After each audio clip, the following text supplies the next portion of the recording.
eu me chamo Rian, né? Sou engenheiro formado pela Universidade Federal de Itajubá e posteriormente eu estou finalizando agora o mestrado na USP na área de tecnologia nuclear e trabalho com licenciamento e consultoria ambiental. Então e eu tenho um sonho de um dia poder trabalhar com a relação solo e água. Eu tenho o que eu falo que é o meu potinho de ouro, né? Que é uma ideia que eu tenho, que um dia eu quero fazer ela se tornar realidade através de um doutorado, quem sabe, mas de ajudar os órgãos licenciadores do Brasil a terem mais uma medida de análise de impacto ambiental, que vai muito de encontro com as situações de São Tomé das Letras do Cantagalo, de retirar água, de mineração, que é a gente começar a olhar as bacias hidrográficas como um todo, em vez de ficar observando o impacto que a gente vai ter desse empreendimento. Porque o impacto desse empreendimento ele não está sozinho. Ele tem todos os outros impactos de tudo que está naquela bacia hidrográfica. Então, muitas vezes, essa situação não é levada em conta. E por a gente não levar isso em consideração de uma maneira científica, de uma maneira exata, a gente acaba ultrapassando o limite de impacto que aquela região é capaz de suportar. Então, um dia eu chego lá. Um dia eu vou fazer esse projetinho meu andar e vou criar uma ferramenta que pode auxiliar no licenciamento ambiental brasileiro. Se você tivesse que escolher alguma coisa que você viu durante o estudo que você fez, assim, que mais te impactou, assim, a evidência mais forte, mais gritante, assim, que você viu sobre o assoreamento, a perda de recursos hídricos, ou até mesmo um depoimento, qual seria? Bom, eu diria que o primeiro que é uma percepção da população no geral, principalmente a mais antiga, de que cada vez mais a gente está tendo menos vazão de seca, né? Que é na época do período que não é chuvoso. Então, durante esse período, tem menos vazão do que se tinha no passado. E esse processo ele é sempre um processo gradativo, né? A água, ela percola no solo, ela caminha no solo numa velocidade muito lenta. Às vezes é centímetros por mês, pode ser até milímetros por ano. Então, é muito pouco que a água anda debaixo do solo. Então, se essa percepção ela já vem se tendo ela ao longo dos anos, é algo que já ocorre há muito tempo, né? Então, quando eu estudei, por exemplo, a Cachoeira de Sobradinho ali, e durante o período de cheia, comparando com o de seca, tinha somente 1% da vazão. Esse foi o resultado mais expressivo que eu tive, que durante a seca só tinha 1% da vazão quando comparada à vazão de cheia. O que isso quer dizer? Quer dizer que aquilo não é mais um corpo hídrico como a gente não pode mais chamar aquilo ali de um rio. A gente chama de um rio intermitente. Ele só existe quando chove, como se a água fosse canalizada para aquele ponto ali no Sobradinho e quando não tem chuva, a gente não tem mais cachoeira, não tem mais, não tem mais um rio ali. Por quê? Porque todo o solo que existia sobre aquelas rochas, ou aquela vegetação que foi retirada, o solo que foi retirado, ele não consegue armazenar água, porque ele não existe mais por conta da mineração. Então, toda a água que chove naquela região escoa diretamente para o rio e daqui a alguns dias está no mar. Então, a água que poderia abastecer, por exemplo, o Cantagalo, que ela está que essa bacia hidrográfica ela está pelo menos ali próxima da região do Cantagalo, ela não vai ter essa função. Ela vai direto para o rio e daqui a pouco já está no mar aí em questão de dias. Esse que é o principal impacto de quando a gente fala de mineração. A gente está retirando a capacidade do solo de armazenar água. Quais os sinais que uma pessoa poderia ver, assim, os sinais visíveis, né? Que aquela região, aquele local, ele está passando por um processo de colapso hídrico. Às vezes uma água turva, alguma coisa assim que possa ser, que seja uma evidência assim que fala, não, esse local aqui está começando a ter um problema desse tipo. Existem diversas formas da gente ver essa situação que você está descrevendo. Uma delas é a vazão. Então, se durante a chuva a gente tem uma quantidade muito maior de água que a gente tem na seca, quer dizer que aquele local ele não consegue suportar o rio durante o período de seca. Esse é um sinal. Um outro sinal seria um assoreamento, por exemplo. Então, quando a gente vê que ao longo do leito do rio, nas curvas do rio, a gente encontra muita areia, quer dizer que está assoreando esse rio. E quando a gente assoreia o rio, o que a gente está fazendo? A gente está diminuindo o perfil dele. Então, a capacidade de vazão que esse rio tem diminui. E isso aumenta o quê? Aumenta nas enchentes. Então, é proporcional. Quando a gente tem diminuição da capacidade do rio de absorver a água da chuva, a gente vai sobrecarregar algum outro ponto e causar uma enchente. Outro ponto que é bastante interessante, principalmente em São Tomé das Letras, por causa da mineração, é a presença de rochas angulares, né, nos leitos das cachoeiras e dos rios. Quando a gente encontra as rochas muito quadradas, muito pontudas, isso não é rocha de rio. Rocha de rio ela é sempre arredondada, por conta do próprio intemperismo, da água, do vento, vai arredondando essas rochas. Quando a rocha é muito quadrada, ela não é uma rocha de rio, ela é uma rocha de rejeito.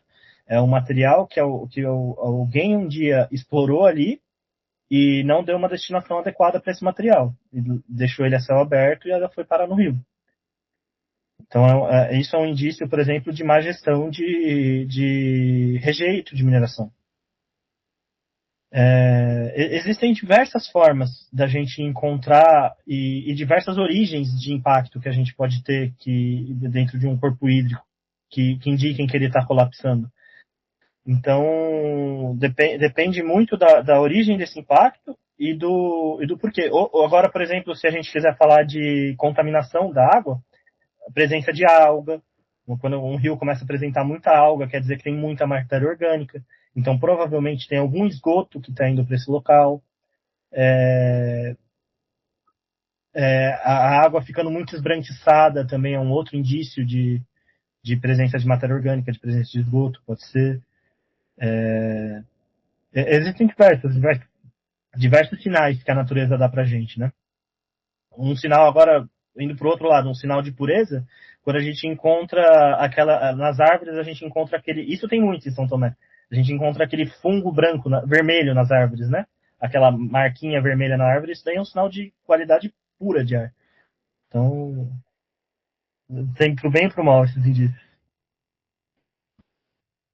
Você chegou a falar sobre a questão da diferença, né, que o bom indicador se um rio está colapsando ou não é a diferença da seca para a cheia. Qual seria assim o limite saudável assim para ele manter na seca assim 30% da vazão da cheia? Qual que seria o limite saudável?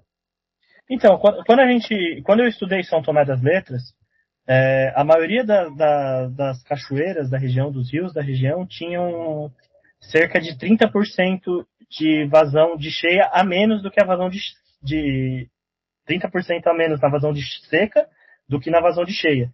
Então, por exemplo, vamos dizer que na Cachoeira da Lua passava 100.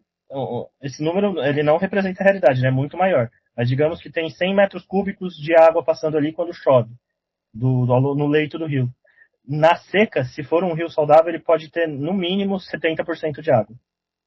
70 metros cúbicos de água escoando por ali, né? Então a gente sempre calcula como 30% como um indicador de que esse rio está saudável nessa questão de quantidade de água, né? Então, se ele começar a chegar a 20, 10%, você tem que acender o alerta mais ou menos de quantos por cento, você diria?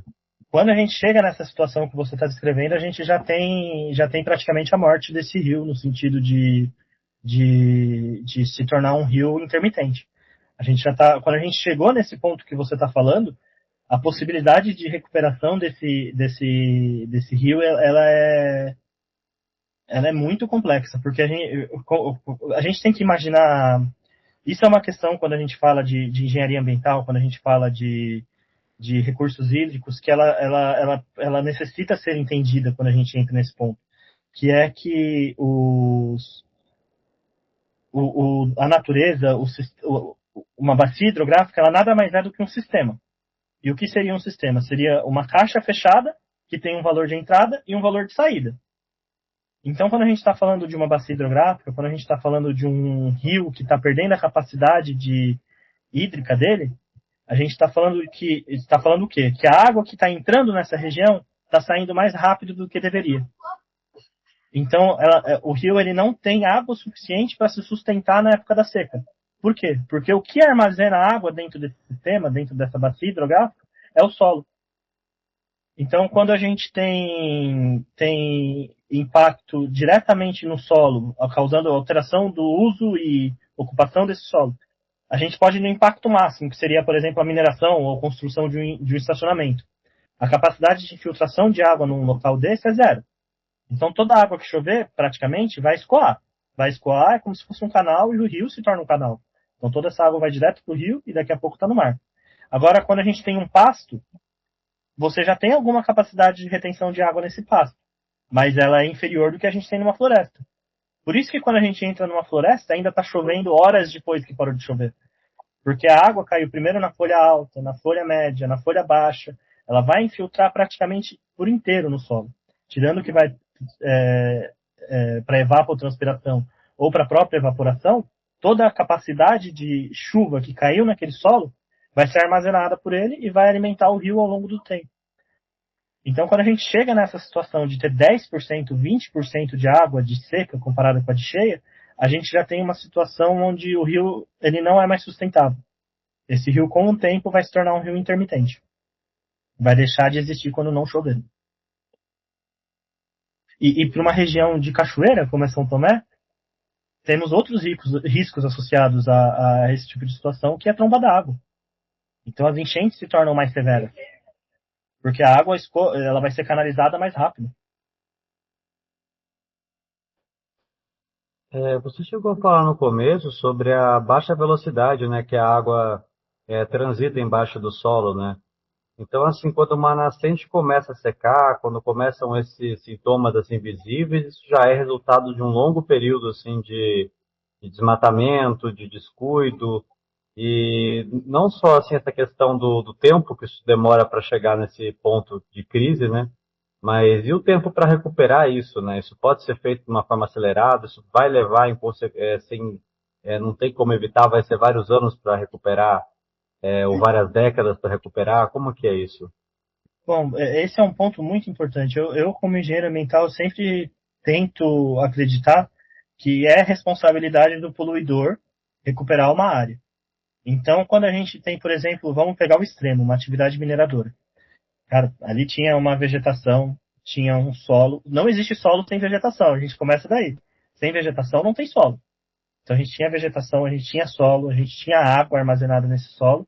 E hoje o que a gente tem? Tem uma pedra exposta. Aí o cara ele terminou de retirar recurso dali, é obrigação dele recuperar aquela área. É o mínimo, ele tem que recuperar aquela área. E em São Tomé das Letras ainda é uma região muito privilegiada. Me fugiu o nome da espécie agora, mas tem uma espécie nativa aí da região que ela cresce praticamente na pedra.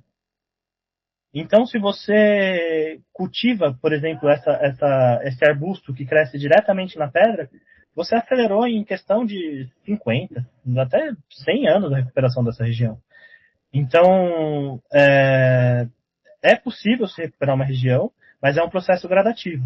Porque, primeiro, vamos dizer que o poluidor ele foi lá, depois que terminou de poluir aquela região, de degradar aquela região, ele foi lá e plantou essas árvores, esses arbustos. Esses arbustos vão começar a fazer o quê? Com o vento, ele vai começar a segurar solo. O solo vai atrair uma formiga, que daqui a pouco tem uma minhoca, que daqui a pouco. Entendeu? É um processo sempre lento, mas que pode ser acelerado. E o simples fato de você plantar mudas dessas árvores numa região de mineração, por exemplo, você está acelerando esse processo em centenas de anos, a gente pode dizer, centenas de anos do que seria o natural. Ou seja, o natural, se fosse só abandonar aquela área para ela voltar, ela demoraria muito mais tempo para voltar, às vezes milhares de anos para recuperar, às vezes milhões de anos para recuperar o solo como era anteriormente. Como era anteriormente, sim. Como era anteriormente, sim. Isso é uma visão que a gente, como São Tomé é uma cidade de pedra, mas é uma cidade de pedra no bom sentido. Eu moro em São Paulo, aqui é uma cidade de pedra, não é no bom sentido. Então, para quem mora aqui numa região que nem São Paulo, a gente perde essa noção da importância da natureza, né? E o tempo que demora para um solo se formar é grandioso demais. E é um processo que foi sempre acontecendo aos poucos, né? Primeiro foi era pedra. Aí veio uma plantinha, essa plantinha morreu, começou a juntar matéria orgânica com o solo, começou a transformar essa pedra em solo aos poucos. Então é um processo muito demorado e às vezes, quando a gente está na rocha, às vezes é milhares de anos mesmo para recuperar aquela região.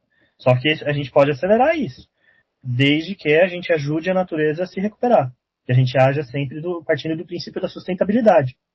E a questão da sustentabilidade nada mais é do que a gente levar em consideração o fator econômico, mas não esquecer do fator ambiental e do fator social. Então, poluiu, mitiga, ajuda a natureza a se recuperar. Isso é uma obrigação. A questão que a gente tem no Brasil é a falta de competência das empresas que causam a degradação e também a falta da fiscalização, né? A falta você tem que fazer, cara. Se você não fizer, aqui é a multa aqui, ó. Mas não é uma multinha, tem que ser uma multa para doer pro cara querer fazer, sabe? Então, tem como fazer melhor. Até mesmo uma atividade tão degradante quanto mineração. Tem como fazer melhor. Já foi afirmado várias vezes, né, inclusive durante o plano diretor, né, que a Pedra São Tomé ela é naturalmente impermeável, né, mas pelo que você vem dizendo, na verdade não é impermeável. Ela lisa, exposta, ela é impermeável, mas se tem uma vegetação para frear e para a água infiltrar no tempo da Pedra São Tomé, ela pode se tornar digamos, um berço de águas, né? E antigamente, no Parque Antônio Rosa, né, quem vinha para cá na década de 70, 80, relata que tinha nascentes, né, no topo da montanha. As nascentes secaram, né, seja por ocupação urbana, por mineração, né? O que você teria para dizer sobre essa questão da vegetação, da importância da vegetação para que a Pedra São Tomé, né, que supostamente impermeável, seja permeável e seja um berço de águas? Não, o que você está dizendo é perfeito. A pedra ela é impermeável. Ok. Isso a gente não vai dizer que ela é permeável. Não, ela é impermeável.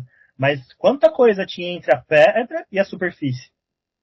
O que retém a água, o que fazia essa nascente existir ali, era toda essa diferença entre a pedra que está aqui embaixo e a superfície. Digamos aqui, ó, rocha matriz, aí a gente tem já rocha com solo, aí a gente tem solo, aí a gente tem vegetação. Tudo isso que eu falei aqui é um berço de água. Todo esse volume de material ele é capaz de armazenar água. Quando a gente retira esse material, quando a gente compacta a região, ou a gente realmente retira, no caso da mineração, aí se torna uma região completamente impermeável. Tudo que chover ali vai escoar diretamente para o canal, que seria o rio, né? E isso aumenta o risco de enchente, isso diminui a capacidade de retenção de água para uma nascente, para um rio, até mesmo para abastecimento público. Então, mas uma coisa que a gente também não pode esquecer, que é muito importante a gente levar em consideração o fator econômico. Se a gente quiser ir contra o fator econômico, a gente perde, porque o mundo é assim, a gente tem que caminhar de acordo com o mundo. Se é importante a gente retirar aquele recurso hídrico, que a gente faça um baita estudo e esteja preparado para recuperar aquela área depois. A questão não é você explorar a região, a questão é você explorar e deixar jogado. Quando a gente anda, por exemplo, na garganta do diabo ali, indo pelo Vale das Borboletas, né? Em volta é tudo pedra de mineração, é tudo rejeito de mineração. O próprio Vale da Borboleta é tudo rejeito. Essa pedrinha linda que a gente faz pirâmide na cachoeira, por diversão, ela é rejeito de mineração. Ela não devia estar ali. Ela só está ali porque quem explorou aquele local não teve responsabilidade ambiental, não teve princípio de sustentabilidade. Só viu o lado econômico. O Poço Secreto, por exemplo, se você for ver, é um grande funil de rejeito de mineração. Não sei se chegou aí até o Poço Secreto ou viu foto. Eu já vi foto, e infelizmente, eu ainda não conheço, mas eu já vi foto. E realmente ele tem essa aparência mesmo. O fundo tem bastante rocha, né? De mineração e é bem semelhante ao topo da Garganta do Diabo ali também, onde rochas grandes realmente estão expostas e pequenas também. E, e aí a gente, além de ter o impacto da gente já ter tirado esse berço de água que a gente comentou agora, a gente já não tem mais esse reservatório natural de água que é o solo. A gente não tem ele. Além disso, para o que sobrou, a gente deixou um monte de pedra ali, que quando vai para o rio, soterra o rio. Então, onde a água antes corria, agora está soterrado, é completamente tomado por pedra. E quando tem menos volume de água, essa água não é capaz de escoar por ali. Então, além da gente tirar a capacidade de recarga desse rio, a gente sufocou ele com rejeito de mineração. E a questão é, existe valor agregado nesse material? Não necessariamente ele deveria ser utilizado, deixado a céu aberto. É um recurso menos valioso do que a pedra para ornamento, ele é menos valioso, mas ele tem um valor agregado. Ele pode ser utilizado como brita, ele pode ser utilizado de diversas maneiras, que seria melhor do que deixar esse material ali exposto a continuar causando impacto, né? Você chegou a falar sobre a obrigação de recuperar a área após a mineração, né? Inclusive, tem leis, até federais, né, que falam a respeito disso, né? E, só que a gente vê muito que acontece que, assim, termina a mineração numa área próxima da cidade e vira loteamento local, não se refloresta, não se faz basicamente nenhum tipo de recuperação, assim, muito visível, né? Geralmente passa o trator, abre rua e se constrói mais cidade em cima do próprio rejeito, vamos dizer assim, né? Porque é aquele resto de mineração, se compacta um pouco ali, se faz uma rua e as casas estão sobre os restos da mineração, né? Mas não tem uma recuperação ambiental de fato, né? Sim. Acredita que isso seja uma coisa assim, dentro, legal, ilegal? Ou será que está faltando fiscalização nessa questão? Então, quando existem duas formas da gente ver a questão de recuperação. Ou você tem a obrigação de recuperar aquela área, ou você tem a obrigação de recuperar alguma outra área.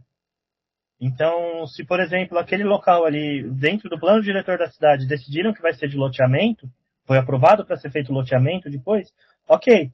Mas aí a empresa que vai ser responsável por fazer esse loteamento, ela também é responsável por recuperar alguma outra área, se for o caso. Não necessariamente a recuperação ela tem que ocorrer no local do impacto, mas é uma obrigação ela ocorrer. E quando que isso é definido? Isso é definido dentro de um EIA-RIMA. Então, em grandes. Ou de um. Aqui em São Paulo é o Grafoab que tem hoje. Em Minas, sinceramente eu não lembro agora o nome do licenciamento que ocorre de maneira estadual. Só que quando você. E isso são documentos públicos. Eles sempre são. Eles podem ser acessados. É a obrigação da prefeitura ceder esse tipo de documento. É a obrigação da prefeitura fazer, antes de permitir que esse empreendimento ocorra, fazer licitações juntos com a população. Chamar a população para participar, para a população ter a sua voz ouvida, porque existe um poder de veto na população.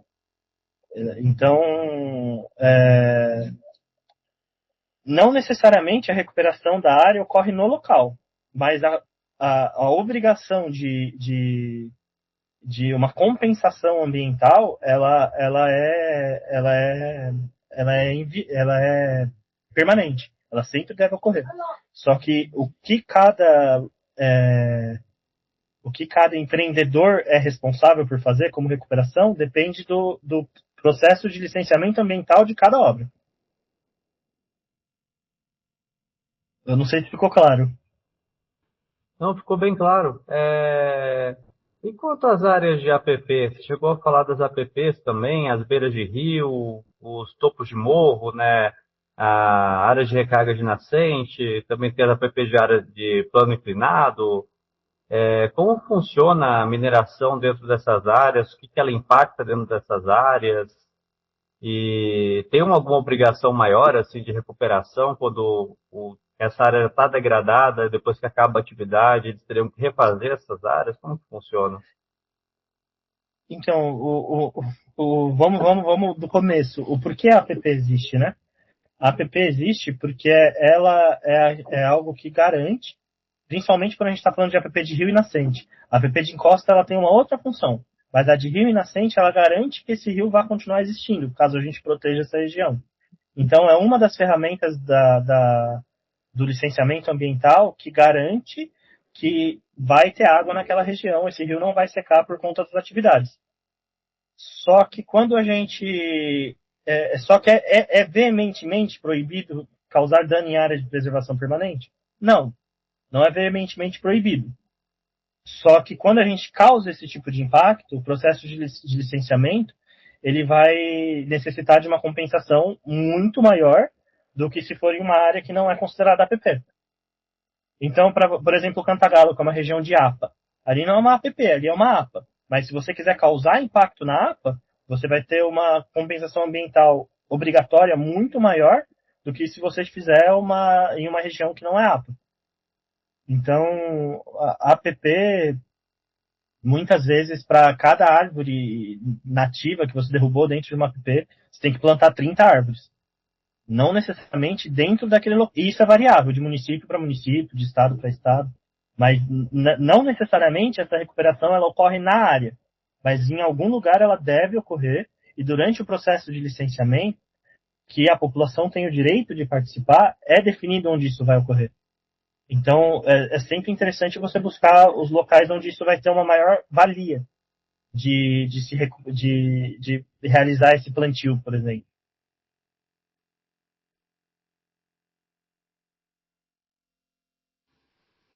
Como você diferencia, né? Que foram tem dois modos que você falou de que pode causar o estrangulamento do rio, né? Acho que é bom deixar isso claro. Quais são as principais diferenças, né?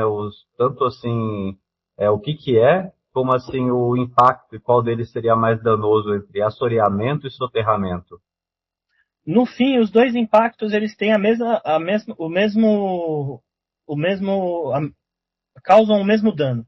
Os dois impactos vão causar o quê? Vão causar a diminuição do perfil de um rio.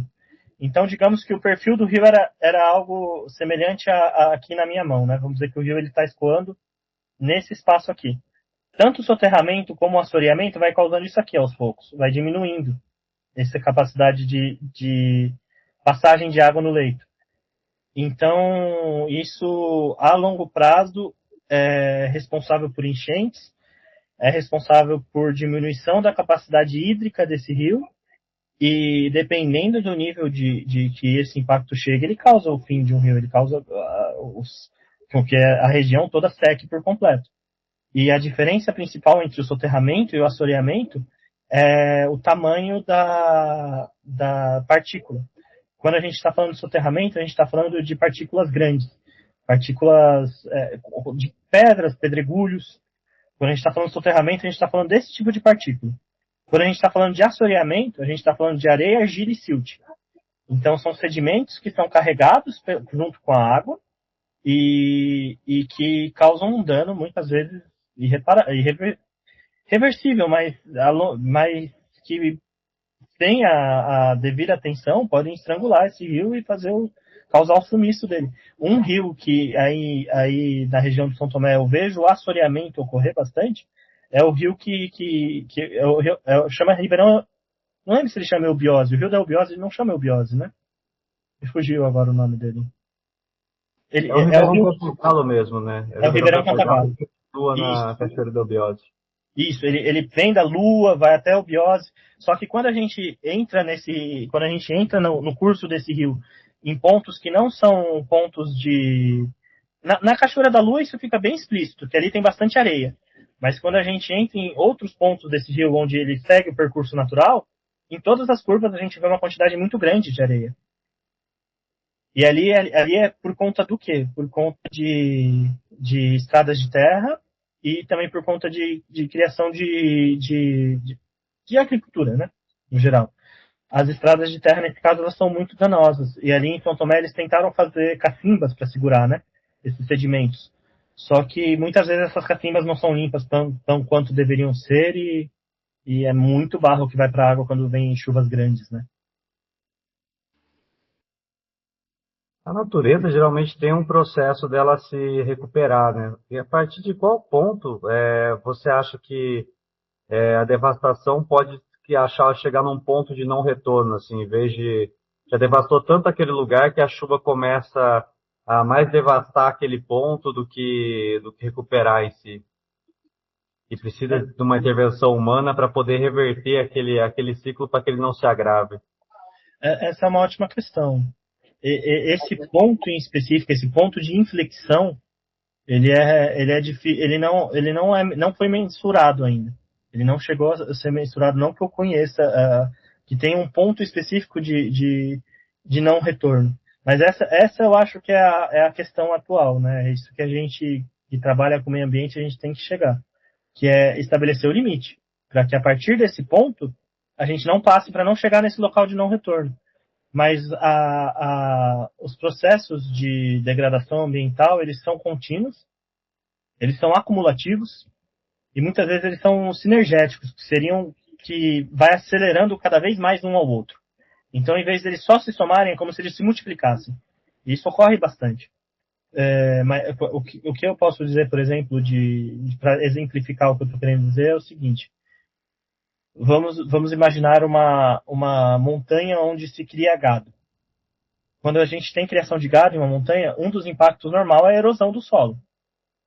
Então, como que ocorre a erosão do solo? Primeiro vai ser um pequeno ponto, onde a água vai começar a escoar. Vai ser um canal que vai se formando e vai rachando essa montanha no meio, como se fosse uma veia surgindo no meio dessa montanha. Com o tempo, a água vai abrir cada vez mais essa veia. E em vez de ser uma veia, a gente já vai estar falando de uma vossoroca, que é basicamente um cânion que se forma no meio dessa montanha. Quando a gente está falando de vossoroca, a natureza ela já não é capaz de se recuperar sozinha, sem a gente considerar centenas, milhares de anos às vezes. Então, por quê? Porque mais água vai abrir mais, vai tornar uma erosão maior, essa erosão maior vai vai carregar mais água, vai abrir mais o buraco. Então é uma coisa que muitas vezes sozinha a natureza não consegue se recuperar.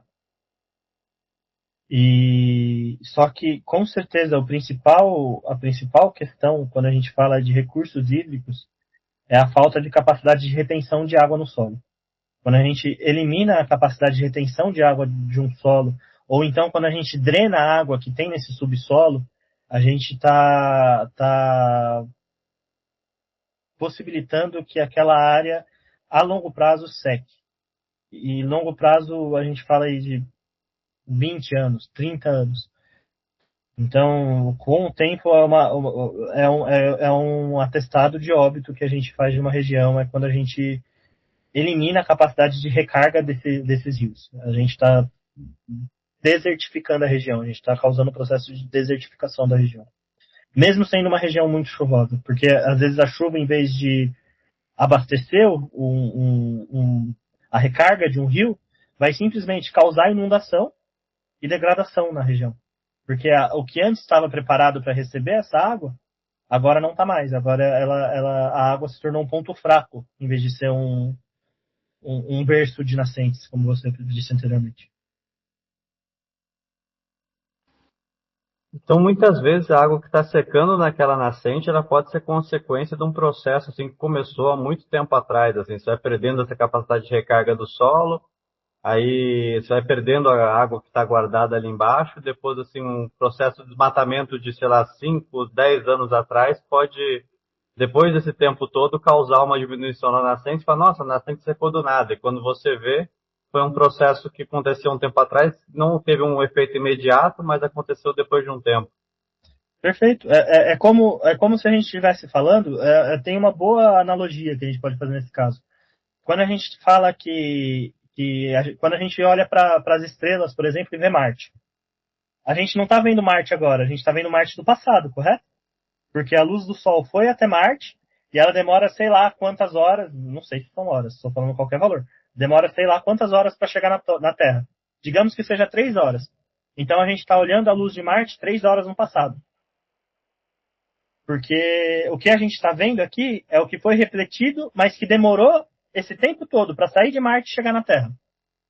Então, quando a gente está falando de água, isso é muito semelhante, quando a gente está falando de abastecimento de água.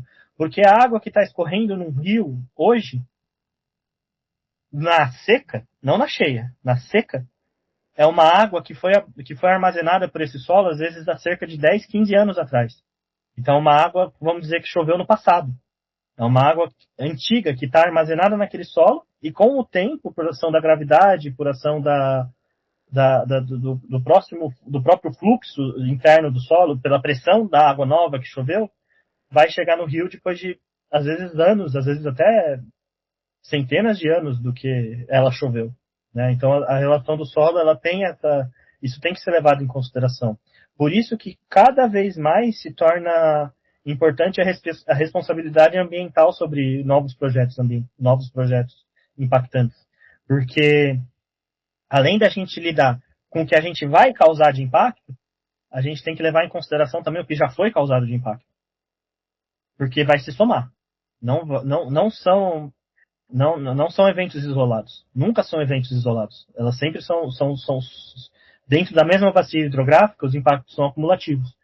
E muitas vezes isso não é, a gente não leva isso em consideração. Né? Eu acho que essa é uma percepção que está ganhando força dentro das academias ainda. Não é uma coisa que a gente vê ganhar força ainda na própria atuação dos órgãos licenciadores. É mais uma coisa que está dentro das academias, que estão sendo trazidas à luz, mas não tem ainda um impacto que já deveria ter, que já passou da hora de ter na questão de licenciamento ambiental, na questão de preservação de meio ambiente.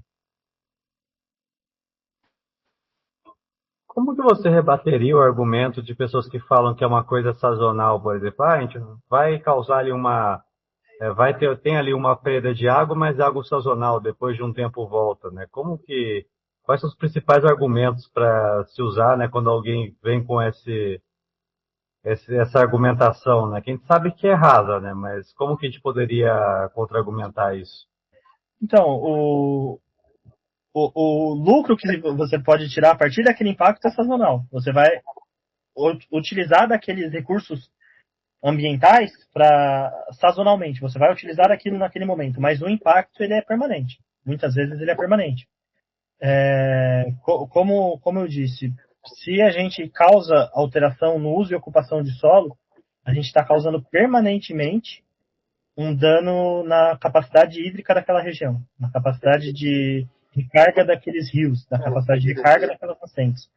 Então, não, isso é uma, no fim, isso não é uma verdade. É um argumento mentiroso, não é um argumento verdadeiro. Porque apesar do impacto cessar, vamos dizer, o impacto direto, o impacto direto cessa. Você não está mais causando nenhuma atividade naquela região. Vamos dizer uma mineração, por exemplo. Você retirou o solo, você retirou a vegetação e você deixou a pedra exposta. Só que você não está mais minerando ali. Você não está indo mais tirar mais pedra de lá. Só que aquela pedra ainda está exposta. Então a capacidade de recarga daquela região, ela foi permanentemente perdida. A não ser que haja uma recuperação daquela área. Não, isso é uma grande inverdade, que o impacto cessa quando a ação cessa. O impacto continua. O que a gente pode fazer? A gente pode mitigar, ou a gente pode recuperar uma área. Só que isso demanda esforço, isso demanda investimento, isso demanda política, isso demanda diretriz política. Fiscalização também no caso, né? De fato.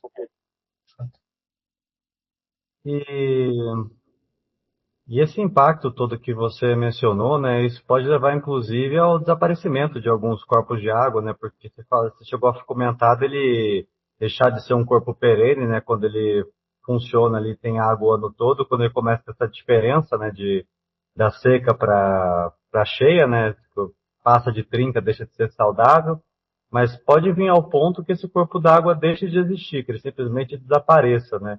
Isso pode ser acabar tendo um custo oculto da mineração, principalmente a mineração mal regulada, mal fiscalizada, né? Mal projetada, mal estudada, vamos dizer assim. Não, de fato. Eu acho que essa questão ela pode ser. Eu mesmo já vi isso acontecer, mas se a gente perguntar para a população mais antiga de São Tomé, que mora ali perto da região de Sobradinho, eles vão dizer como era a Cachoeira do Sobradinho no passado. Hoje a gente chega em Sobradinho ali, é linda a região, só que só existe o rio quando chove. A Cachoeira do Sobradinho, hoje, ela só existe durante o período de chuva. Porque durante o período de seca, ela é praticamente um escoamento laminar. Ele é um rio intermitente, ele é um rio que só existe quando chove. Então, não mudou a característica, né? Você mudou a característica daquele rio permanentemente. Ele é um rio que, durante a seca, ele é simplesmente uma pequena lâmina de água que escorre. Não dá para você encher um balde. Você tem que ficar ali um tempão ali para você encher um balde. E não era essa a característica da região no passado, né? Então, sem como eu disse novamente, o problema não é você causar um impacto. É você, por opção, não recuperar essa área. Por opção, não realizar nem o mínimo de mitigação. É sem consciência, né? É, o, é, o, é, o, é a devastação predatória que a gente fala. Então, quando a gente tem essa percepção ainda que já não pode mais ser aceita da exploração predatória, né? A gente, como eu dizia, principalmente na região de São Tomé das Letras, que tem uma população tão maravilhosa, né? São Tomé das Letras é um lugar diferente. Não tem como dizer que não é, é um lugar diferente. Pelas cachoeiras, pelas pessoas, pela mística do lugar, né? Então, é um lugar que sempre deve servir como exemplo para os demais. Inclusive, eu estava citando que na pandemia, o último ponto que eu medi em São Tomé das Letras foi em 2020, durante a pandemia. E eu lembro que em São Tomé das Letras não teve casos de Covid. Eu sei que depois até teve uma coisa ou outra, mas durante o bruto da pandemia mesmo não teve casos de Covid, porque a cidade se fechou por conta própria, por conta da decisão da população. E eu não consigo convencer o pessoal do meu prédio aqui a fazer um escorregador para as crianças, entende? São Tomé é diferente, cara. São Tomé é um lugar magnífico, assim, que as pessoas têm essa noção de sociedade, têm essa noção de, de humanidade, né? Então, eu acho que é uma região que sempre tem que servir de exemplo. E que esse tipo de atitude predatória, sem consciência ambiental, não tem espaço em São Tomé das Letras. Se tem, não deveria mais ter. É possível ver que a mineração ela tem um custo, assim, principalmente a longo prazo, muito alto para a cidade, né? Você diria que o turismo ele é mais sustentável, assim, mais benéfico para a cidade que a mineração, digo assim, na parte de preservar recursos naturais? A gente vê que assim é uma tendência, inclusive na Europa, né, que eles investam mais no turismo, o turismo sustentável do que em abrir novas minas na Europa, né? Você vê que muitos países preferem importar os minérios do que produzir em próprio território. Porque, inclusive, se não me engano, é a França, a respeito do cobre, que tem um estudo que fala que se eles tivessem que bancar todo o dano ambiental causado pelo cobre, aquela mineração nunca seria lucrativa, teria só prejuízo, né? Perfeito. Eu concordo plenamente. Eu concordo plenamente. Principalmente São Tomé das Letras, que já é tão conhecido, né? Já é um local que tem toda essa atração turística para a população do redor e até às vezes de longe. O turismo ele tem um impacto ambiental, só que o impacto do turismo sustentável ele é mais benéfico do que maléfico. Não tem como a gente não dizer isso. O contato de uma pessoa que nem sai daqui de São Paulo e vai em São Tomé das Letras respirar um ar puro, o benefício que essa pessoa tem, ele é difícil de medir. E então São Tomé das Letras é um local que deveria ser patrimônio, sabe? Assim, é um local que deveria ser patrimônio da humanidade e que sempre partir do princípio da preservação e da sustentabilidade. É um dos lugares que eu vejo que tem muito potencial para viver isso, de verdade. E o turismo, apesar de ser impactante, né? A gente pode falar de compactação de solo, a gente pode falar de diversos impactos de lixo, que às vezes as pessoas não têm consciência e acabam deixando nos locais, mas com organização, com infraestrutura que São Tomé está criando cada vez mais, é possível ter um turismo extremamente sustentável e benéfico para a cidade. E mais lucrativo para mais gente, né? E quando a gente fala de mineração, tem um emprego para o pessoal que trabalha ali, mas o lucro mesmo fica na mão de poucas pessoas, né? Quando a gente fala de turismo, a gente vai ter o crescimento do comércio, a gente vai ter o crescimento da pousada, a gente vai ter o crescimento de muita gente que vai trabalhar e vai se beneficiar do turismo, né? E é uma coisa sustentável, e é uma coisa que pode durar a longo prazo, que eu acho que é o mais importante. Chegou a estudar várias regiões de São Tomé das Letras, né? Pelo estudo, Parece assim que Sobradinho é a região mais impactada pela mineração, questão de perda de recursos hídricos, né? E também tem Xangri-Lá também, que você chegou a falar também, né? Tem uma Isso. curiosidade que eu queria perguntar para você, que uma coisa que muita gente fala, que a gente ouve muita falácia, né? Não sabe o que é verdade, sobre a espuma. Não chegou a ver uma espuma sobre a corredeira Xangri-Lá, quando você foi lá? Eu não cheguei a ver essa espuma. Não cheguei a ver essa espuma. Mas Mas não é, não seria uma indicação de pureza, assim, seria de forma alguma uma espuma branca sobre o rio. não, espuma branca não. Se ela for um pouco amarelada, normalmente ela só indica a presença de matéria orgânica que é natural, às vezes. Mas a espuma branca ela já teria outras motivos, né, de fazer essa espuma ser branca. Pode ser até às vezes algum esgoto, não esgoto necessariamente, sabe, mas algo mais teria que se investigar para descobrir a origem do porquê dessa espuma branca. A espuma amarela, como eu disse, ela é natural. Essa espuma que tem essa cor mais amarelada, mais amarronzada, ela é presença de matéria orgânica e como o Xangri-Lá tem muita vegetação ao redor, ainda ela tem bastante matéria orgânica para justificar isso. Mas como eu não vi, eu acho que eu não tenho como dizer o que pode ser nessa região. Só que como você citou Sobradinho e Xangri-Lá, que eu citei no meu trabalho, Sobradinho não tem mais atividade mineradora, né? Lembra do que a gente estava falando há pouco, de como que as coisas passadas afetam o presente? É a mais afetada hoje. Mesmo não tendo nenhuma atividade de mineração lá, é uma mineração muito antiga que ocorreu lá, é a que apresentou os piores resultados. Isso é uma das coisas que também indica o impacto disso a longo prazo. Como a gente disse, não é porque cessou a atividade que você cessa o impacto. Sobradinho é a prova viva disso. Não tem mineração lá, eu acho que. Eu não posso. Eu acho que há mais de décadas, sabe? Mais de décadas, talvez, ali naquela região ali não tem a mineração mais ocorrendo. Só que, comparado com o Vale das Borboletas, o resultado é muito pior.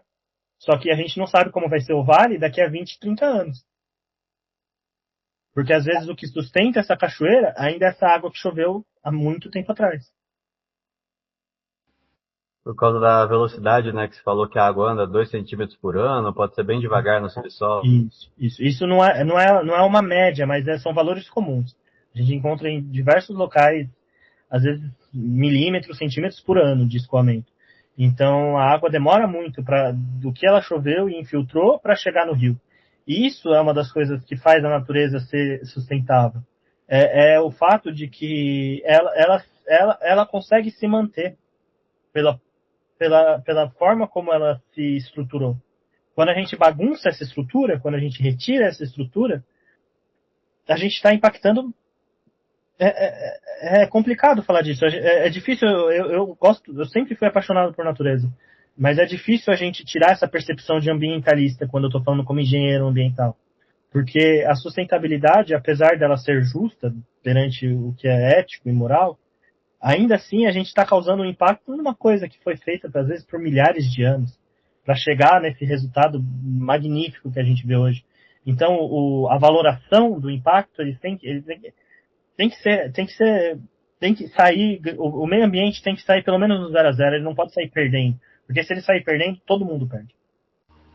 E, por exemplo, a gente vê muito aqui no município, né, casos em que a perfuração da pedreira ela chega a atingir o lençol freático e minar a água no fundo do poço, né? Isso tem algum impacto extra quando chega a perfurar o lençol freático e essa água mina no poço? Tem, ele é outro impacto que vai de encontro com a diminuição da capacidade de retenção de água da região. Quando a gente chega no lençol freático e fura um poço, muitas vezes essa água, quando a gente fala de nascente, tem vários tipos de nascentes, né? Tem as nascentes que são jorrantes, que chamam, que são devido a poços profundos, que devido à pressão de água naquele local, vai fazer a água brotar ali naquela nascente com pressão. Quando a gente causa um furo num poço, por exemplo, num lençol freático, a gente vai estar drenando essa água. E essa água que deveria estar mantida ali para, às vezes, abastecer uma nascente, ela tá sendo retirada. E essa nascente pode secar por conta de um furo, às vezes, até longe do local onde a gente vai ver o impacto final. Esse é o impacto indireto, né? Então, o furo de poços e a perda de capacidade de retenção de água desses poços é outro impacto que causa que ajuda a resultar na desertificação de regiões, né? E voltando agora para as regiões, né, onde você fez o estudo, uma delas que você chegou a estudar foi o Cantagalo. Você chegou até a falar sobre a questão que as pressões sobre o Cantagalo, como ele não é afetado pela mineração, porque não tem mineração nessa região, né, nossa APA, né, mas a pressão acaba sendo outra, né? Quais são as principais pressões que você vê sobre a bacia hídrica do Cantagalo? Ali tem algumas que merecem bastante atenção. Uma delas é o assoreamento. O assoreamento muitas vezes é por conta da estrada de chão ou atividades pecuárias da região. Então, quando a gente tem. Por que a estrada de chão ela participa tanto disso, né? Quando está seco o clima, se a gente perceber, é um pouco arenoso, né? As estradas, elas são um pouco arenosas. Então, é solo solto que está ali. Então, quando chove, lava e leva embora esse solo solto. E esse solo vai para onde? Vai parar nos rios. Em São Tomé, eu vi que eles colocaram algumas cacimbas dos lados das estradas de chão, né? Só que eu nunca vi essa cacimba vazia, ela está sempre lotada. Então, às vezes, a necessidade de manutenção dessas cacimbas mais frequentes pode ajudar a mitigar esse impacto das estradas de chão, mas o assoreamento dos corpos ali na região do Cantagalo ele é bem evidente, principalmente quando a gente olha o Ribeirão Cantagalo, tem muita areia ao longo dos leitos, né? E, e também a retirada de água para abastecimento. Eu lembro que na época eu fiz de uma maneira extraordinária um estudo na região, a pedido de uma amiga que eu tenho na região, que é a Aninha, né? E ali a gente pôde, eu pude verificar que a vazão de água que era coletada pelas Copasa era maior do que a capacidade desse rio suportar. Então, quando a gente está falando de retirada de água de um corpo hídrico, a gente está falando no máximo 30% de água de seca. Então, digamos que na seca um corpo hídrico tenha 100 metros cúbicos de água passando por ali. O máximo que eu posso tirar de água dele é 30 metros cúbicos. Se eu tirar mais do que isso, eu tô infringindo, né, a legislação. Mas ali, eu lembro que no estudo que foi feito na região, na época de seca, a coleta de água era maior. Porque eu medi o volume de água que escoava antes do ponto de coleta de água da Copasa e depois do ponto de coleta de água da Copasa. E os dois entre. Um foi um pouco antes de onde a Copasa tira a água, e o outro ponto que eu medi foi antes da queda da eubiose. Então, realmente está ali no mesmo local. E a precisão do estudo ela foi exata. Então, estava sendo tirada mais água do que é o correto de ser tirado, né? E isso em 2020, isso em 2020. Agora eu não sei se estão tirando mais água, como está a região.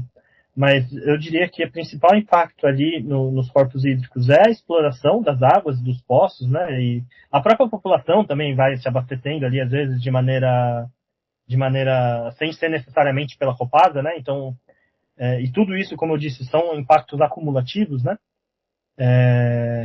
Então, acho que a exploração hídrica mesmo e o assoreamento. Ali na região da APA do Cantagalo, eu diria que são esses os principais impactos. O Cantagalo acaba sendo meio que um oásis, né, no meio da mineração, né, uma área preservada e cercada preservada mais ou menos, né, você falou vários impactos aí que não dá para dizer que é totalmente preservada, né, mas é bem mais preservada que ao redor, né. E agora nessa última semana passada, né, a gente tem, nos últimos 15 dias, vamos dizer assim, a gente tem vivido uma pressão bem grande aqui popular, né, porque a Copasa, ela tinha até previsto em contrato, né, mas a população não estava sabendo, eles articularam de começar a perfurar poços para exploração subterrânea da área do Cantagalo, da água do Cantagalo, né. Sim, que a população sendo totalmente contra, temos muita resistência popular contra essa operação da Copasa. Como você se avalia essa questão, assim, se a Copasa assim, diz que vai furar os postos, independente da vontade ou não da população? Teria algo a dizer sobre isso? Então, o primeiro que, quando a gente está falando de um impacto como a perfuração de água no solo, a Copasa ela não tem o direito, por si só, de decidir fazer algo. Para ela poder ter o direito de perfurar um local e explorar a água desse local, ela tem que ter passado por um processo de licenciamento ambiental. E durante o processo de licenciamento ambiental, a capacidade de veto da população ele é evidente. Então, teria que ser feito estudos comparativos de qual que é a melhor solução para isso. Não depende da vontade somente da Copasa, é uma coisa que a população de São Tomé tem poder sobre isso. E caso seja cerceado esse poder, é questão de alguma forma fazer barulho e poder realmente embargar essa situação, porque a população ela tem o direito, principalmente a população que mora no local, ela tem o direito junto com os órgãos licenciadores, decidir o que pode ocorrer naquele local. E como é uma região que apresenta alguns problemas relacionados ao abastecimento hídrico ali, né? É necessário que os estudos que viabilizem, por exemplo, a perfuração de um poço sejam muito aprofundados, sejam olhados de diferentes formas e sejam também buscadas soluções alternativas a essa proposta da Copasa, né?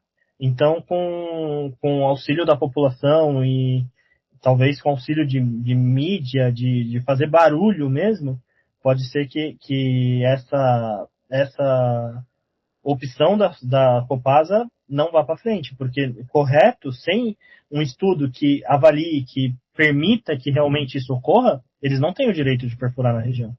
Hoje saiu uma notícia que eles emitiram um relatório de biodiversidade e serviços ecossistêmicos, IPBES, que foi assinado por cientistas representando mais de 150 países, durante a 12ª plenária da Plataforma Intergovernamental sobre Biodiversidade. E inclusive ligado às Nações Unidas, né? Isso é importante relatar. E esse relatório, mas o que eu queria trazer sobre esse relatório é que ele fala sobre a perda dos recursos naturais, né? Que a gente tem um modelo econômico, né? Que basicamente é digamos, quase que tido como uma divindade, né? Que não pode ser parada de nenhuma forma, né? E só que esse relatório ele aponta algo muito grave, porque a nossa vida cotidiana, né, a nossa qualidade de vida era diretamente ligada aos recursos naturais, né? E é algo que a gente viu muito claramente agora no fim do ano, né, que é um fim de ano sem água, um fim de ano sem luz. É. E foram vários dias assim de sem água, sem luz, a capacidade hídrica foi estourada, né, porque a Copasa tem contrato para entre 5 e 9 mil pessoas. E, no caso, vieram 30 mil turistas para o fim do ano, né, o que muito acima da capacidade que a gente tem de abastecimento. E, então, assim, o que você poderia fazer um paralelo entre o esgotamento de recursos naturais a nível global com o local de São Tomé? São Tomé também está esgotando os seus recursos naturais em prol da economia, né? Só que isso pode ser a longo prazo algo meio, vamos dizer assim, meio suicida, né? Porque a economia é algo assim financeirizado, né? Você faz aquela máscara, maquiagem financeira e tudo volta a ficar bem. Sim. Mas na prática, nem sempre pode dizer é possível maquiar, né? Eu até cheguei a, a falar uma vez um amigo meu, né? Acho que foi até na Câmara dos Vereadores, né? Eu cheguei a levar essa frase, né? Que quando você tem uma dívida com o banco, né? Daí você tem aquela. Ah, é impagável a dívida. Você vai lá e negocia, parcela, né? Pede um desconto, abatimento, mas com a natureza não é bem assim, né? Não tem como você refinanciar a dívida, né? Geralmente é um banco assim um pouco menos flexível, né? Ele vai querer a dívida e pronto, né? Não tem desconto. Não tem desconto, Você paga a exatamente. conta integral ali, não tem erro. E é bem isso mesmo. Eu acho que a gente pode traçar um paralelo de questão reflexiva, né? Que pode ser dito assim. muitas vezes as pessoas hoje acreditam que a humanidade está caminhando para o seu fim, né? Por conta das mudanças climáticas, dos impactos ambientais, da ganância do ser humano, né? Só que se você estiver se você estiver indo para um penhasco, você sabe que você está indo para um penhasco, o fim é um penhasco. Você prefere ir a pé ou de Ferrari? É melhor tentar remar um pouco contra, né? Não, mas vamos dizer que vai para o penhasco, de toda forma. Vamos dizer que vai. Você prefere ir a pé ou de Ferrari? Por que a pé? A pé você vai demorar mais para chegar. A pé é bem melhor. Se vai realmente colapsar um dia, cara, não vamos acelerar. Não vamos a 200 por hora pro penhasco para pular direto. Eu não acredito no colapso que as pessoas pregam, né? Que vai colapsar, que não tem jeito, que a gente já passou do ponto reversível. Eu não acredito nisso. Eu acho que o ser humano ele é muito mais limitado do que a gente pensa que a gente é. A gente pensa que o ser humano é usando o termo de São Tomé, é o Shangri-La do mundo, né? Mas o ser humano não é o ser humano simplesmente é um animal que evoluiu de uma maneira diferente. O maior problema da humanidade é que a gente se viu separado da natureza. Mas a gente faz parte dela. E então a gente não consegue nem acertar a previsão de chuva. Normalmente vai chover 80% hoje, faz um puta sol. Aí um dia que não vai chover, vem uma tempestade. A gente não consegue prever a natureza, a gente não tem capacidade hoje disso. Então, o mais sensato a se fazer é ter atitudes sustentáveis, sempre. Eu pego, por exemplo, uma coisa que não é muito conhecida, mas que eu acho uma das coisas mais lindas possíveis, né? Os povos originários aqui da América do Sul, principalmente da região amazônica, eles não construíram nenhuma pirâmide.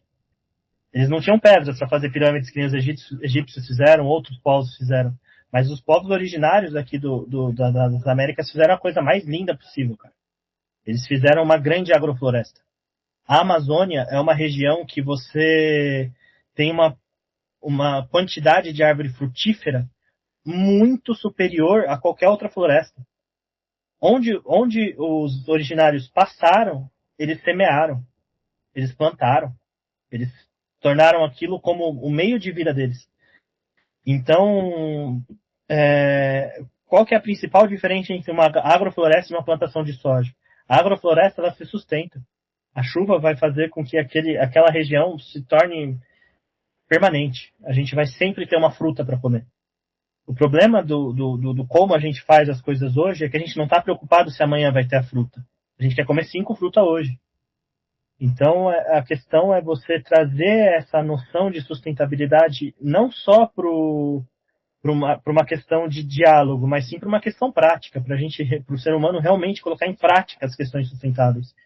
E realmente 30 mil turistas é um número absurdo para São Tomé das Letras, né? Se a gente for pensar, porque não é uma cidade que está pronta para receber 30 mil turistas, né? Do ponto de vista hídrico, do ponto de vista ambiental, de diversos pontos de vista a gente pode chegar nessa conclusão. Mas isso é um problema? Não necessariamente. Não necessariamente. Então, a questão é a gente sempre buscar a sustentabilidade nas coisas. Então, se de repente, talvez não seja a melhor solução possível, mas limite. Infelizmente, a sua cidade suporta tantas mil pessoas. Hoje não vai poder entrar mais ninguém, sinto muito. De repente, não é algo que seja o mais agradável, né? Mas às vezes é o melhor possível. Para a gente poder ter fruta amanhã também. Então a questão muitas vezes é mais a ganância do que qualquer outra coisa, né? Então é isso. Eu prefiro ir a pé. Eu não quero ir correndo para o buraco, não. Se for para ir para um buraco, eu vou a pé. Pode não ser o mais agradável, né? Mas pode ser até mais complicado você não respeitar esse limite. E depois, assim, o turista ele vem para São Tomé e tem uma experiência como ter que chegar na casa que ele alugou, na pousada, ter que comprar galão de 5 litros para tomar banho, para escovar o dente, ou ter que tomar banho no campo de futebol, né? Porque a água tem mais pressão lá e não chega na casa que ele tá, ou ter que ir para cachoeira tomar banho com sabonete, muitas vezes, que muita gente não tem muita consciência, né? O que também é um problema, né?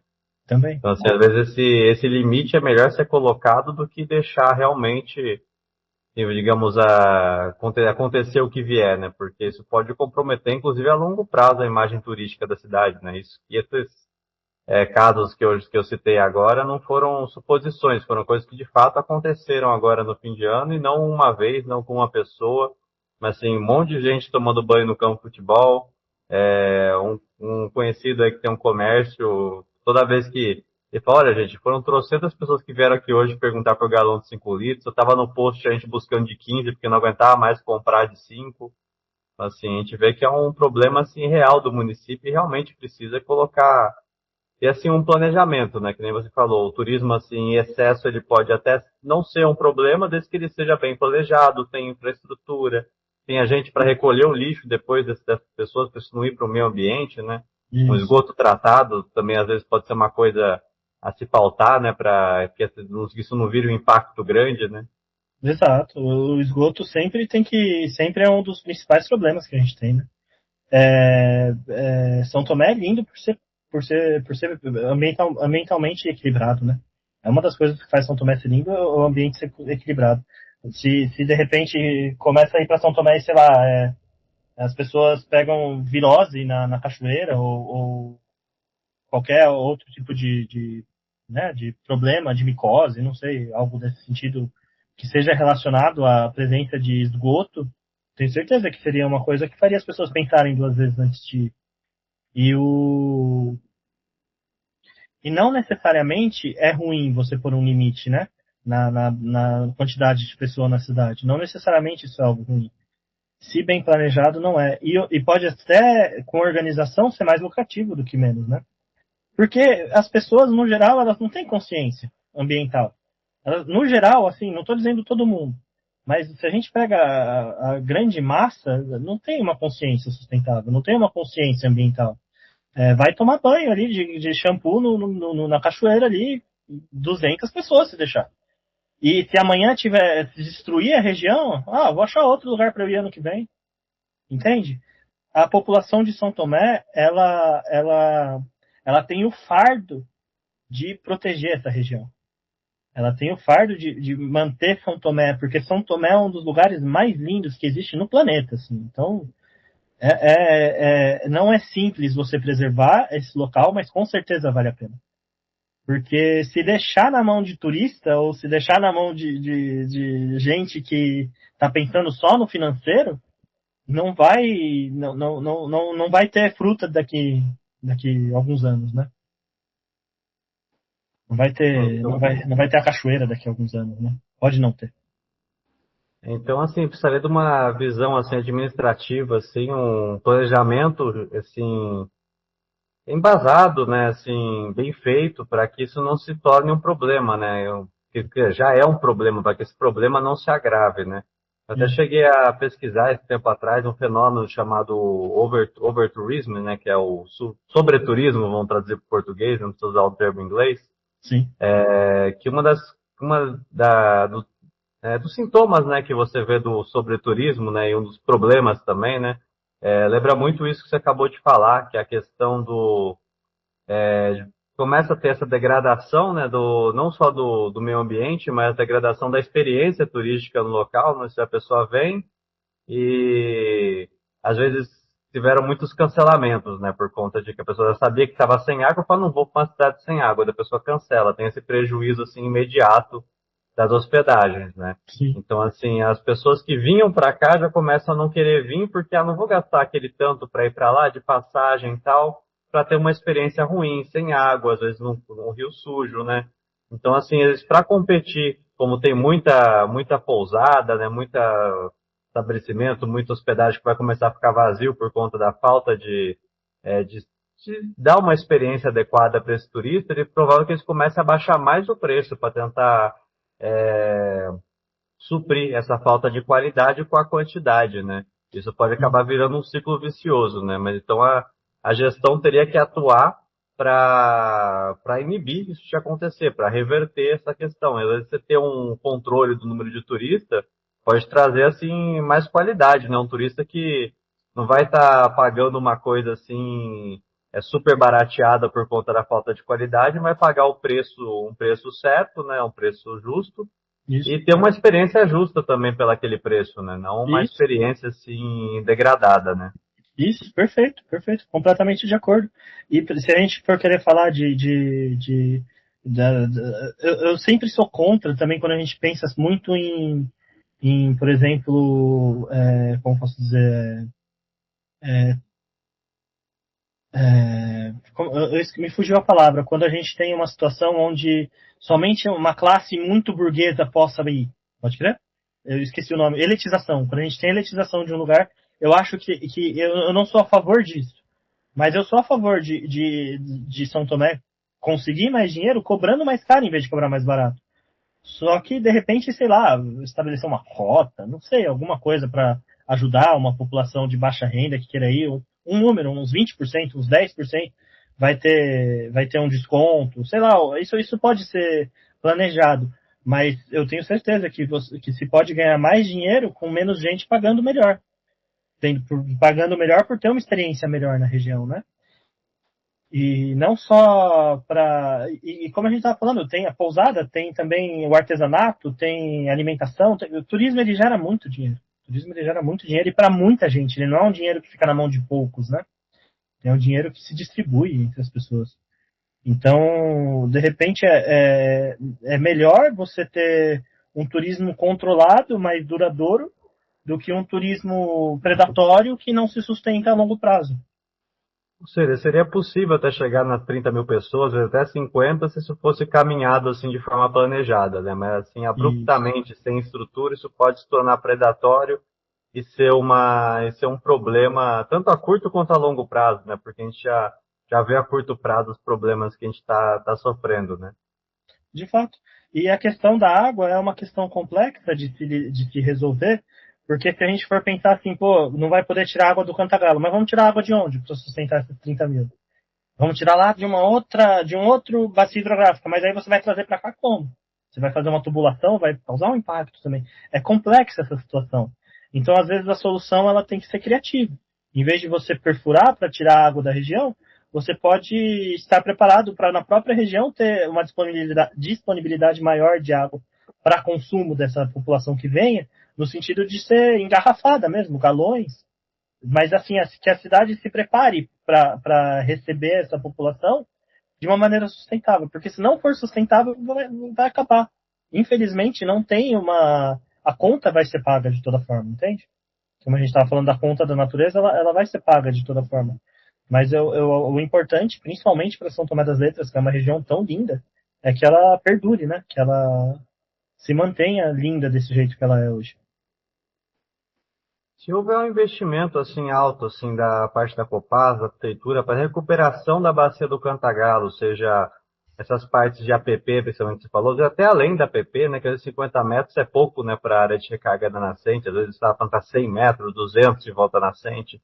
Se houver um reflorestamento intensivo nessa região, somente a região de pasto compactado, que é, a gente não tem mineração, né, sabe que maior compactação, nem tanta plantação também, a gente não vê muita soja, porque não vê soja, não vê muito milho lá no Cantagalo, né? Nada assim visível assim, para sair pela estrada. Se fizer uma recuperação, isso pode ter um efeito a curto prazo? Qual seria o prazo para a gente começar a ver mais água ali pela recuperação? Aí você tocou num ponto interessante. Aí você tocou num ponto interessante e bem criativo. Que se propõe, então, você vai fazer isso aqui, você quer perfurar esse poço aqui, tudo bem, mas ó, você vai recuperar aquela área ali, você vai recuperar Sobradinho, você vai recuperar o entorno da bacia do Ribeirão Cantagalo, você vai, entende? Aí sim você pode imaginar que, que você, para tirar mais água, você vai estar dando mais água. Você vai estar recuperando a capacidade hídrica dessa região para poder ter mais água quando você for tirar. Aí sim eu acho que a gente começa a caminhar na direção da sustentabilidade. Mas eu vou fazer, que se dane, vou passar o caminhão aqui, vou tirar toda a água e quem sofra que sofra, aí vai acabar. Se for essa a solução que eles querem dar, aí vai acabar. Então tem que ser bem planejado, que uma medida compensatória que realmente seja compensatória. Que compense esse dano aqui. Ó, aqui é o sistema que a gente falou. Eu não posso tirar mais do que entra. Se eu tirar mais do que entra, vai faltar água. Então vou fazer com que mais água fique aqui nesse sistema, para que mais água possa ser tirada, sem prejudicar o sistema. É assim que funciona de fato. O problema de estar indo da água superficial para a água subterrânea é exatamente esse, né? A captação de água está sendo maior do que a recarga do sistema, né? E Isso. essa solução poderia até aumentar a água superficial também, né? Até mesmo a água na estação atual da Copasa, isso poderia aumentar também, né? Com essa recuperação. Isso não é uma teoria, isso é um fato. Isso sim, isso não é uma inverdade.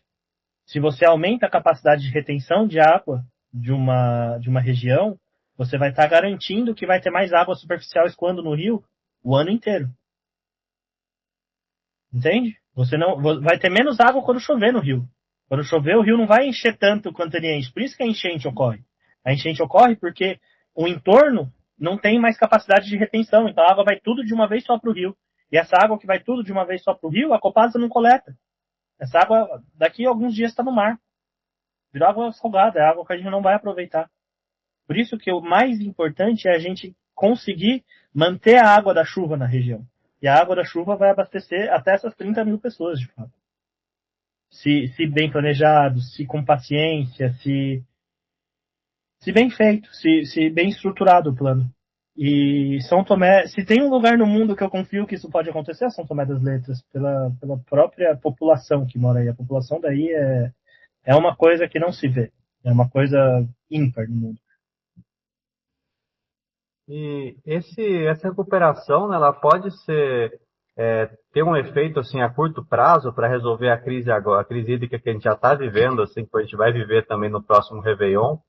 Isso pode, Eu, se a gente fizer uma recuperação intensa dessas áreas, isso pode inclusive substituir os poços, ou em vez de furar os poços, fazer essa recuperação pode aumentar a água em superfície. Isso é uma alternativa viável a curto prazo ou apenas a longo prazo?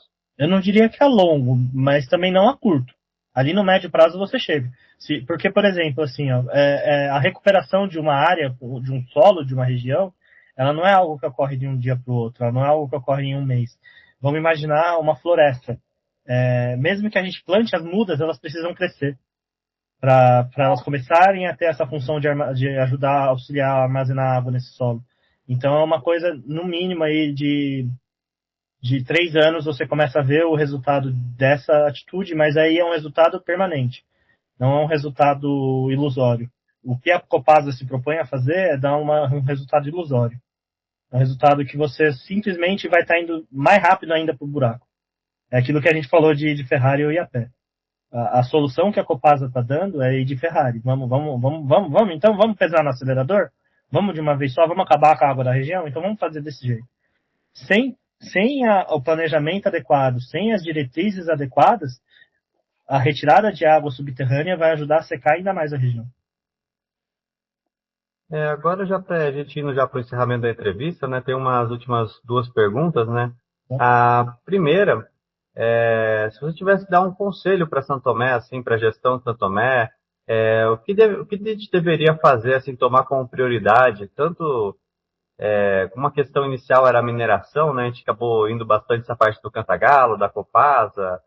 Quais são as principais assim precauções que a gente tem que ter com as áreas de mineração, contenção de rejeito, construção de barreiras, importância dessas técnicas e qual a urgência disso também, né? Porque a gente vê isso como uma coisa assim que parece que vai deixando para frente, deixando para depois, né? E qual que é o custo também os juros, né, de ficar deixando essa dívida ambiental para depois? Exato. Bom, atualmente eu trabalho com vistoria ambiental em obras, né, como por exemplo terraplenagem. E aí eu já vi casos por exemplo, pessoas dizerem, não, mas a chuva foi muito forte, por isso que deu esse estrago. Cara, a chuva vem. A gente sabe que a chuva vem. A questão é se a gente está pronto ou não quando a chuva cai. Então, as medidas de contenção, as barreiras para segurar sedimento, para segurar até mesmo o pedregulho de mineração, elas têm que ser feitas antes da chuva vir. Elas têm que ser feitas quando está tudo bem, porque quando a chuva vir, elas têm que estar prontas. E com relação à mineração, é agregar valor. Não é um material sem valor. Essas rochas de sobra que eles têm, que eles deixam jogadas, não é um material sem valor. Ele é um material que tem valor para artesanato, ele é um material que tem valor para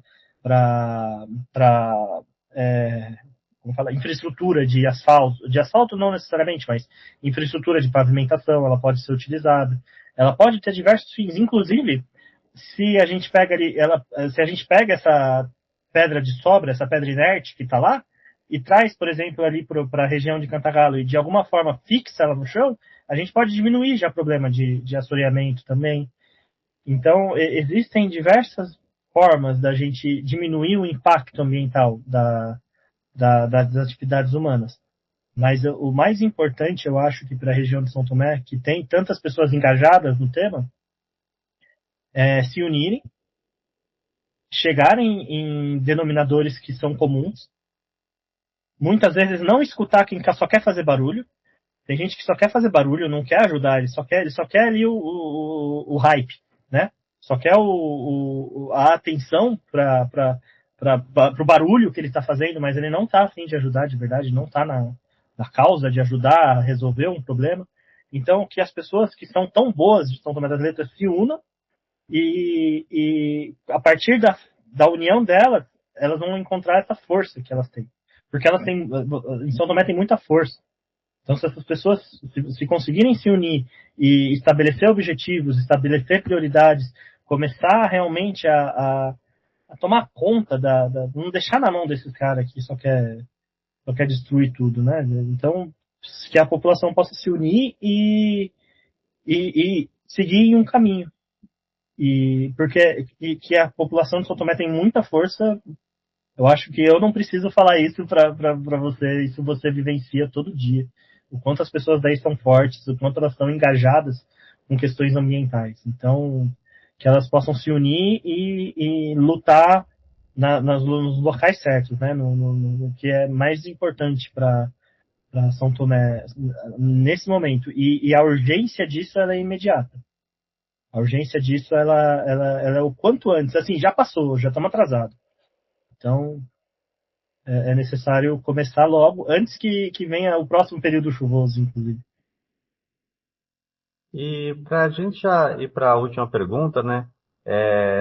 Tem algo assim que você gostaria de destacar do seu TCC ou da entrevista que a gente fez agora, né? Alguma coisa que você viu durante quando estava produzindo o TCC que você viu assim de mais importância ou que te chamou mais atenção? Bom, eu acho que, com certeza, acima de toda a beleza que São Tomé das Letras tem, da Ladeira do Amendoim, que é bizarro, da mística que tem nesse lugar, de tudo que permeia São Tomé, são as pessoas daí, cara. Eu fui um privilegiado de poder fazer esse TCC aí, a verdade é essa. Teve os dias que eu passei em São Tomé para fazer o TCC na época da Covid, eu tive autorização do prefeito da cidade para poder entrar na cidade e fazer meu estudo, porque não podia entrar na cidade. E aí eu lembro que naquela ocasião eu acabei dormindo na guarita de entrada de São Tomé das Letras ali dentro do carro. E aí eu fiquei bem amigo do pessoal que trabalhava ali. Eu lembro que era o Boi, e lembro de um outro rapaz que trabalhava lá também, que me fugiu o nome dele agora.